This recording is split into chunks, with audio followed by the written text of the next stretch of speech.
శనికి అభిషేకం అనగానే అందరూ కేవలం తైలాభిషేకం అనుకుంటారు.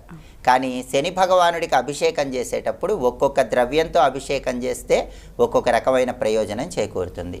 నువ్వుల నూనెతో శని భగవానుడికి అభిషేకం చేసినట్లయితే అనారోగ్య సమస్యల నుంచి సులభంగా బయటపడవచ్చు, ఆరోగ్య ప్రాప్తి చేకూరుతుంది.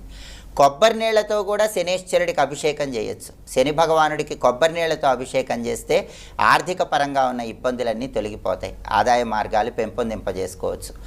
ఆవ నూనెతో అభిషేకం చేస్తే శత్రు బాధల నుంచి సులభంగా బయటపడవచ్చు, దృష్టి దోషాలు అధిగమించవచ్చు. కాబట్టి శనేశ్వర జయంతి సందర్భంగా సమస్యను బట్టి శని భగవానుడికి అభిషేకం చేసుకోండి. నువ్వుల నూనెతో కానీ, కొబ్బరి నీళ్లతో కానీ, ఆవ నూనెతో కానీ దేంతో అయినా అభిషేకం చేసుకోండి.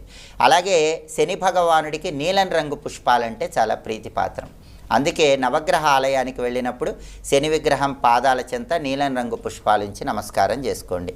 శని